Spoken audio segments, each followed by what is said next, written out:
ジャスデリシャスデカルチャーニャンニャンニャンニャンニーハオニャンゴージャスデリシャスデカルチャーニャンニャンニャンニャンニーハオニャンゴージャスデリシャスデカルチャーニャンニャンニャンニャンニーハオニャンゴージャスデリシャスデカルチャーニャンニャンニャンニャンニーハオニャンゴージャスデリシャスデカルチャー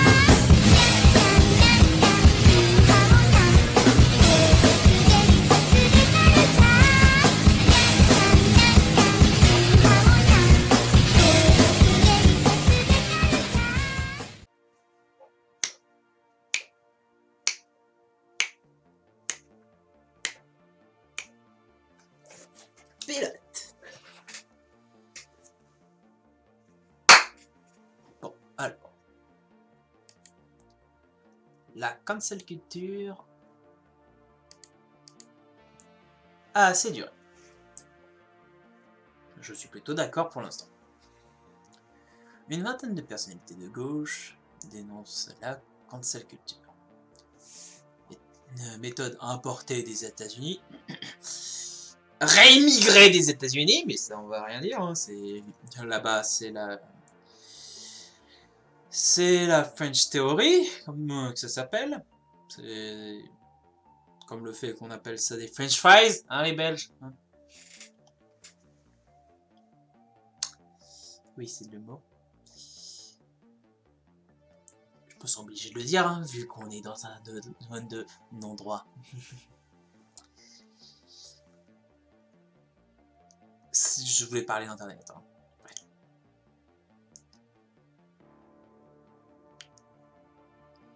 Qui consiste à essayer de détruire l'existence d'une personnalité qui aurait tenu des propos offensants du point de vue de certains.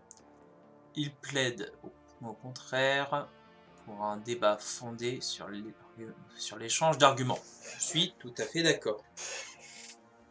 Pour l'instant, je suis tout à fait d'accord. Je vous rappelle, l'échange d'arguments, c'est mieux que le sophisme de l'homme de paille. Ou le sophisme du déshonneur par association. Genre, ah, t'es un nazi! Bref. Revendiquer pour défendre les droits bafoués d'une partie de la population. Revendiquer de défendre les victimes. Oui. Ne rendre absolument pas acceptable de piétiner la liberté d'expression. Oui. La liberté d'opinion. Oui. La liberté de réunion. Bah oui. La liberté de conscience ou la liberté d'association. Les oui pour les deux. Une cause juste ne doit pas être défendue par les moyens injustes. Jusque-là, tout est normal.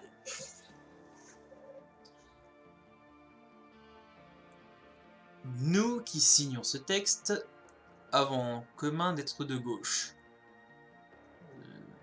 Si vous le dites, personnellement, je considère que la gauche n'existe pas. Hein.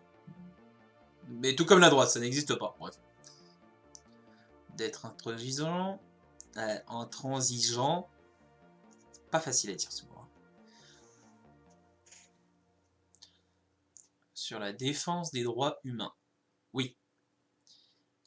Et d'être frontalement opposé au communautarisme.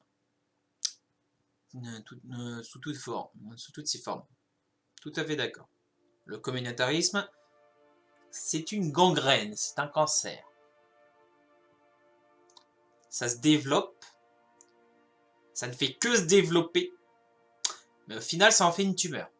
Donc, c'est un cancer. C'est pas une tumeur maligne. Hein. Enfin, si, c'est une tumeur maligne. C'est pas une tumeur bénigne. Hein. Bref.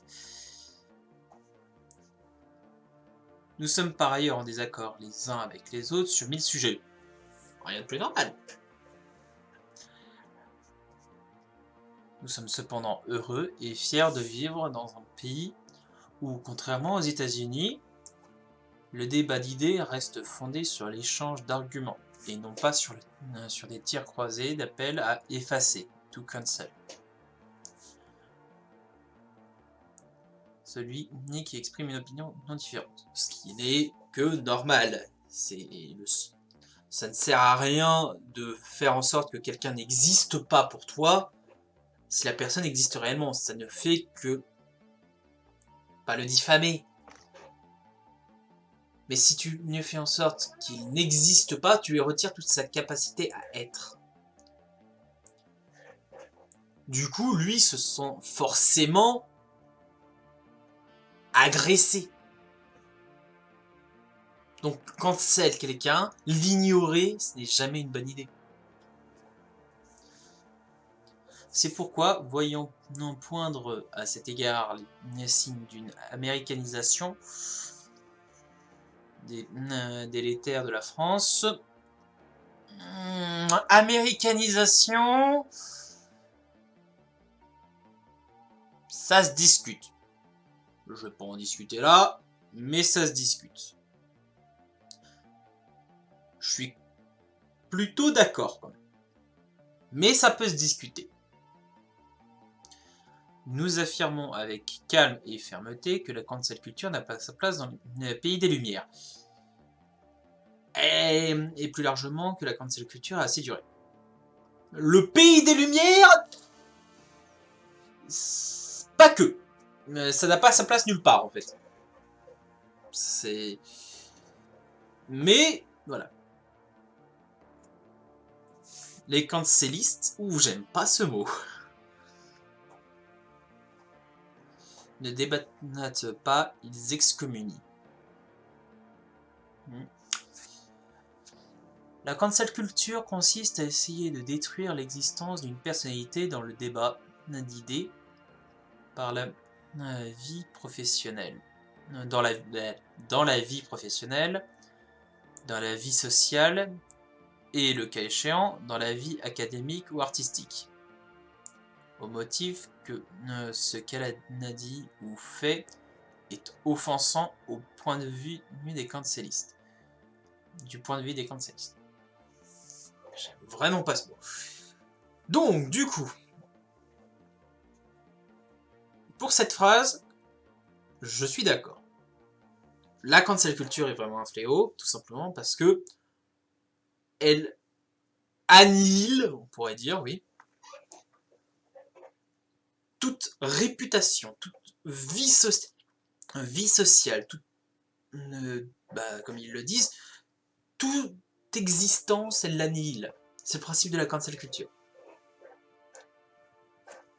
Cela s'étend aussi aux idées et aux objets. Oui, parce que en gros, on a déjà vu qu'il y avait beaucoup de trucs du genre... je prends un truc au hasard... je prends une caricature. Hein. Le téléphone il est plus souvent noir, c'est raciste. Voilà. Tu cherches absolument pas la raison. Et tu ne dis que le téléphone, il est tout le temps noir, il est très souvent noir, donc c'est raciste. Mais par contre, s'il est blanc, c'est aussi raciste. Un truc comme ça. Bon, je sais pas si ça a été fait. J'espère pas. Mais il y a des trucs comme ça. Et c'est de l'interprétation. Ça n'entre pas dans le principe de la logique. C'est juste du doigt mouillé. C'est raciste. Ce qui est débile.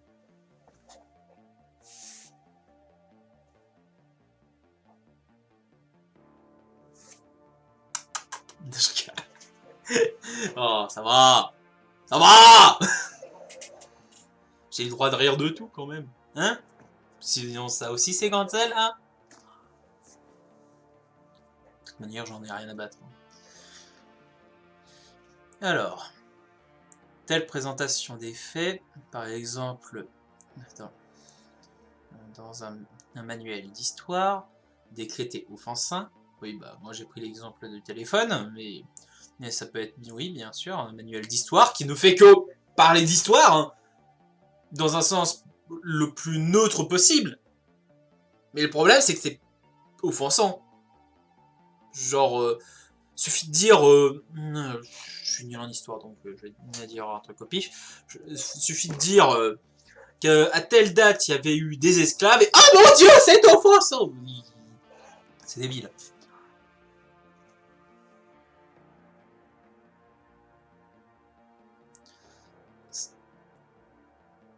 Concrété offensant, c'est-à-dire mis à l'index, enfin mis à l'écart, hein, ne doit pas être débattu. Ce qui est débile, c'est le seul moyen de pouvoir changer les choses, c'est de débattre. Bref. Il doit être effacé, donc... je vous rappelle... Alors, je ne veux pas faire de point Godwin, hein. Je vous rappelle qui est-ce qui détruisait les livres.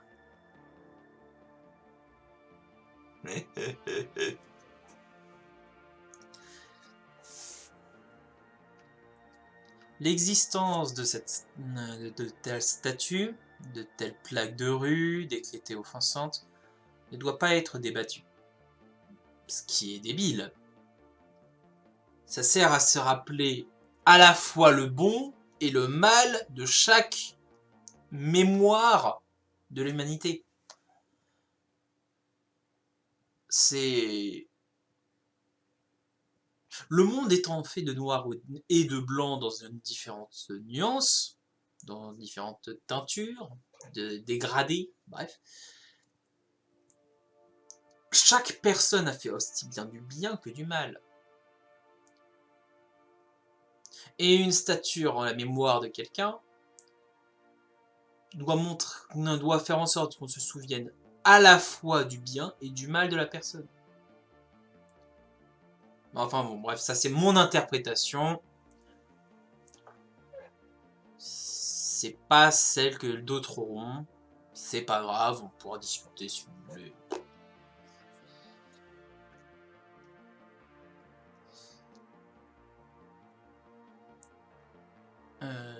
J'en étais où? Plaque de rue décrétée offensante ne doit pas être débattue, elles doivent être déboulonnées. De fait, les cancellistes, j'ai vraiment du mal avec ce mot, ne débattent pas, ils les excommunient. Alors le principe d'excommunier, c'est goulag. C'est ça le cul.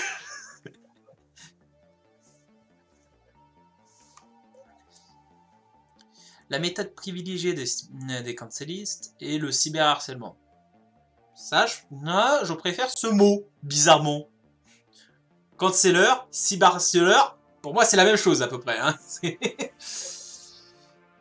Généralement, à l'appel de quelques chefs de file. Ah oui, logique. Chef de meute, quoi. Généralement, à l'appel de quelques chefs de meute, dont la contribution au débat d'idées se résume essentiellement à désigner des cibles à la vindicte. Version modèle de la pratique médiévale de la mise au pilori. Le feu roulant peut conduire à la cible à se retirer de la vie publique. C'est pour ça que je dis que l'on n'est pas dans... je le dis assez souvent à mes camarades, à défaut de savoir si c'est des amis ou des connaissances, bref, camarades, que on peut pas dire que l'on est à une époque où... Ah, je retrouve pas le mot. Bon, c'est pas grave. On n'est pas à une époque où on peut dire que la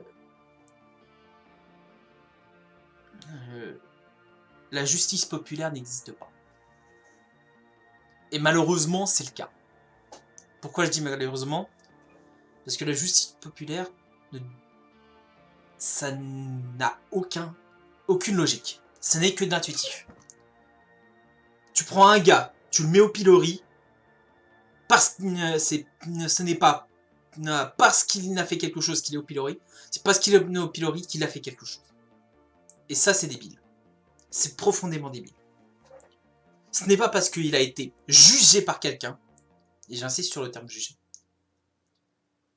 qu'il est forcément coupable.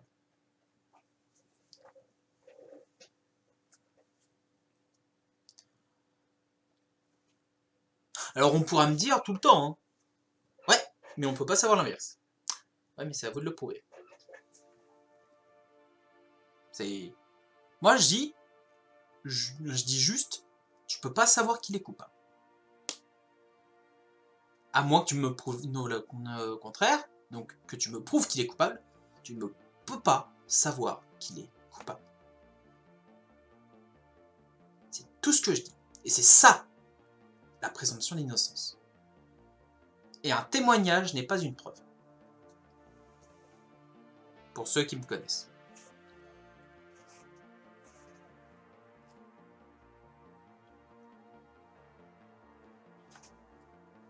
Alors,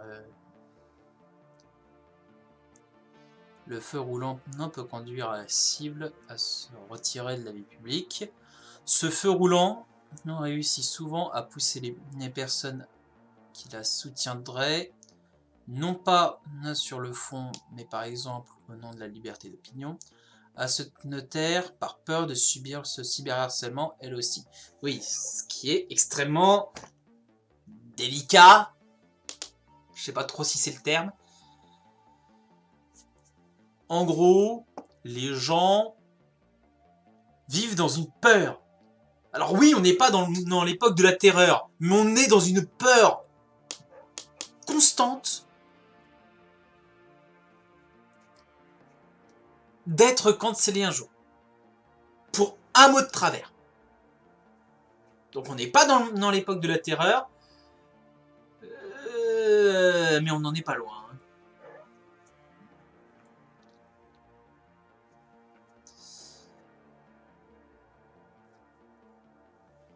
À se taire par peur de subir cyberharcèlement elles aussi.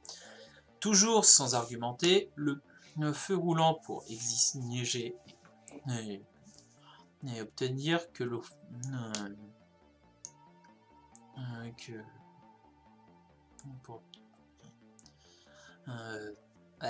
pour obtenir que l'offensant déclare publiquement se repentir. Ce qui est complètement sectaire. Ce qui est une version contemporaine de la cérémonie publique religieuse d'expiation. Voilà, c'est complètement sectaire. C'est...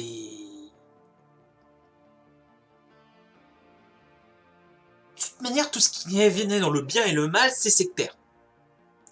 C'est... Le principe du bien et du mal est un principe religieux. C'est... Les bons vont au paradis, les méchants vont aux enfers. C'est débile. C'est... Tu fais ce qui te semble juste, pas forcément ce qui est bon ou mal, ce qui te semble juste pour toi. Comme le disait le sorceleur Gérald de Rive. Oui, j'ai oublié le nom. Comme je disais Gérald de Rive, le mal est mal. Evil is evil.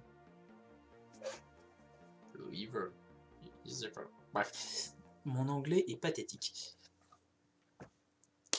Du coup, le mal est partout. C'est ça ce que veut dire cette phrase. Le mal est partout, tout le temps. Le bien n'existe pas, techniquement. Mais il y a aussi, mais dans le fait qu'il n'existe pas, il y a des moments où on peut le faire apparaître. Mais c'est particulier. Et déjà, ça, c'est sectaire aussi. C'est compliqué. On est dans une nuance de gris. Du coup, le mal est partout. Le bien est nulle part. Mais en même temps, Le bien est partout, le mal est nulle part. Et c'est ça le problème. C'est que les gens sectaires ne voient que ce qu'ils veulent voir. Quand ils voient un verre à moitié d'eau, donc il y a à moitié de rien et à moitié de l'air et à moitié de l'eau, il y aura des gens qui verront le verre à moitié vide, il y en a d'autres gens qui verront le verre à moitié plein. Ils verront pas, c'est juste de l'eau dans un verre, avec de l'air au-dessus. Ils verront pas le principe. Alors qu'il est techniquement, il est totalement plein d'air et d'eau. Et techniquement, dans l'eau, il n'y a que de l'air. Il y a H2O. Donc des consommations de l'air. Je sais pas où je vais avec cette métaphore. L'effet pervers de la cancel culture. Si vous avez des relations professionnelles ou amicales avec un offensant, cela ne peut suffire à ce que vous soyez excommunié vous aussi. C'est malheureusement ce qui arrive énormément à beaucoup de gens. Ce qui est débile. Ce qui est débile. Si vous avez soutenu un offensant, non pas sur le fond, mais au nom d'un principe comme la liberté d'expression, cela ne peut être assimilé à un... Donc, juste ça, hein. Cela ne peut être assimilé à un soutien sur le fond, et sans non valoir l'excommunication. Ce qui est horrible. C'est sectaire à ce niveau-là. C'est du genre, non, Anakin qui dit « Si tu n'es pas avec moi, tu es contre moi !» C'est débile.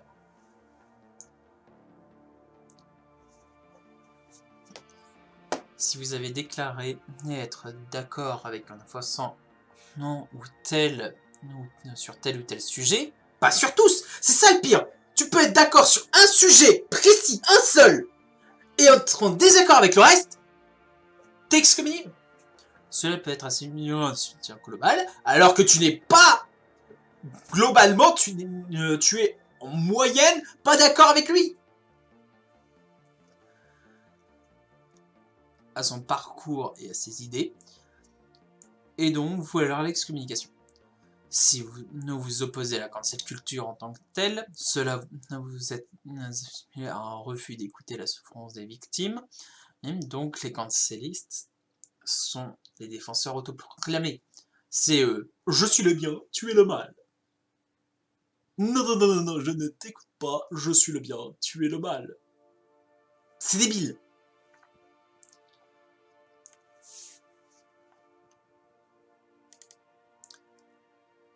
Dans la vie professionnelle, notamment au sein de plusieurs grands médias et universités, les cancellistes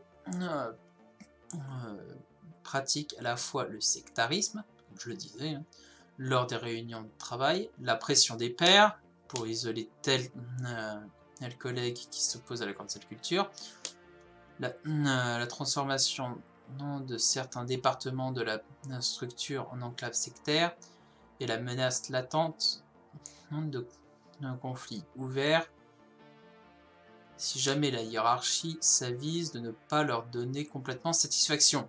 Ce qui est horrible. Ça interdit toute réflexion. Si t'es pas d'accord avec eux, tu es un méchant non fasciste. C'est absurde.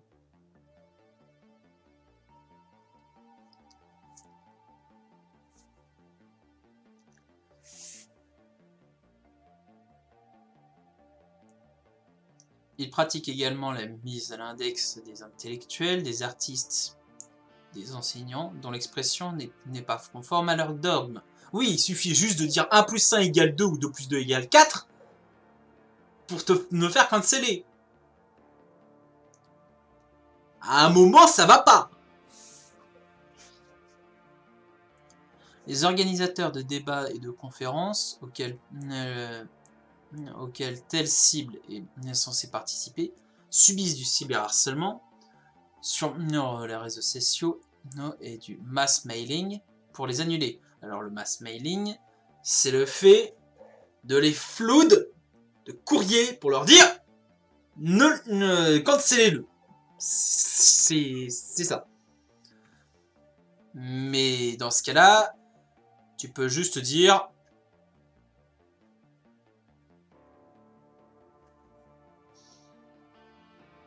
les cyberharcelés aussi. Genre, je sais pas moi. Bref, s'ils ne cèdent pas, cela peut aller jusqu'à l'intervention physique de saboteurs. Le jour venu pour empêcher la tenue de l'événement parce qu'il est offensant. Bon. À un moment, qui offense qui? L'intolérance chez les tolérants.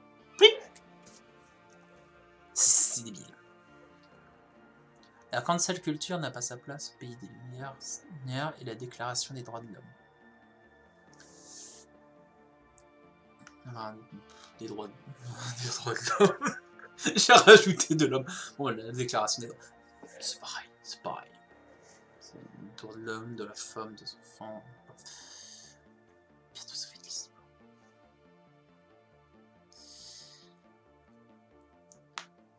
Les droits humains ne peuvent pas être défendus en détruisant. Ils ont d'autres droits humains. Rien à dire. Et s'il est incontestable que la promesse républicaine de liberté, d'égalité et de fraternité n'est pas très loin est encore très loin d'être accomplie, vu la polarisation du pays, c'est encore loin, encore beaucoup loin. Ça ne veut rien dire. Ce n'est grammaticalement pas correct, c'est voulu.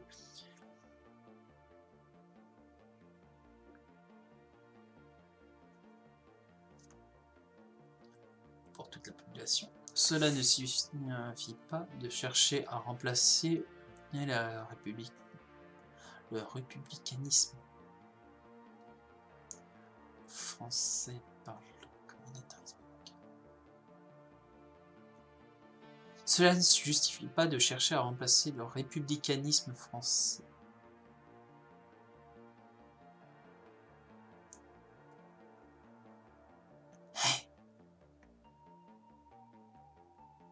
Républicanisme français. Alors, je suis totalement non d'accord qu'il faut du patriotisme français. Mais le républicanisme, ça veut dire quoi? République, ça veut dire la chose publique. Ensuite, peut-être que je me trompe, je le saurai peut-être une prochaine fois. Mais le républicanisme français, la politique française, tu veux dire. Bon, on va dire que c'est ça. Pas le communautarisme américain, dont le bilan est pire à tout point de vue. Ok. J'ai peut-être pas compris la phrase. Okay. C'est par le débat d'idées ouvert, pluraliste. Pourquoi j'ai dit pluritain? Je sais pas. Pluraliste. Sur le respect mutuel des personnes, tout à fait d'accord. Une démocratie résout ses désaccords et ses contradictions internes. Exactement. Le refus du débat contradictoire, le refus du droit d'un point de vue différent, même abject, exister sans décence dictatoriale. Dictatorial, ça veut dire qu'il est guidé par quelqu'un. J'aurais plutôt dit tyrannique, qui terrorise les gens. Mais bon, ce n'est qu'un point de vue. Vivre en démocratie, c'est n'effacer que ce que la société a interdit par la loi. Même là, je trouve que c'est un peu stupide d'interdire par la loi de parler de tel sujet ou autre. Même moi. après avoir eu un débat ouvert pour ou contre cette interdiction. Même là, c'est pas après un débat qu'on peut avoir une justification exacte et éternelle, on pourrait dire, de pourquoi il faut pas. C'est pas un débat avec la majorité à 1% près qui permettra d'arrêter de donner ce débat-là. Faudrait un total refus de cela. Mais ça n'existera pas une omniprésence, voire même pas une omniprésence, mais une totale présence de refus d'en parler. Enfin bon, bref. Pour l'instant, je suis d'accord, c'est comme ça, je suis pas d'accord avec le fait que ça devrait être comme ça, mais c'est censé être comme ça, c'est comme ça. Vivre en démocratie, c'est à la fois accepter de pouvoir être offensé par une opinion, bah oui, hein, c'est... Tout est offensant dans la vie, techniquement une bouteille ça peut être une arme. Et avoir le droit indiscutable de répondre à l'offense dans un débat ouvert, mutuel, respectueux et intervenant. Oui. Ensuite, si c'est né de l'offense gratuite et pas maladroite, je peux comprendre. Enfin, ça, non. Si c'est de l'offense gratuite, genre ah t'es con. Sérieux. Par contre, si c'est juste mais quel endo, oui, gratuit, enfin, maladroit, c'est... Psst. Bref. Je ne sais pas comment expliquer ça. Donc je vais m'arrêter là. C'est pourquoi la cancel culture n'a pas sa place dans nos pays des Lumières et de la Déclaration des droits. C'est pourquoi les cancelistes sont non des imposteurs du combat pour l'égalité des droits. Pourquoi la cancel culture noire a cessé de signer.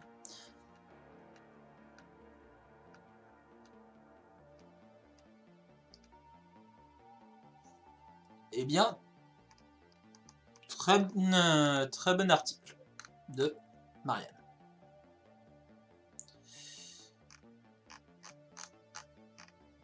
C'est un très bon article, et ce qui montre à quel point cette cancel culture est extrêmement dangereuse. Parce qu'elle est sectaire. Et qu'elle peut arriver sur n'importe qui, ami ou non, et s'immiscer progressivement jusqu'à devenir son identité. Et ça, c'est dangereux. Allez, salut!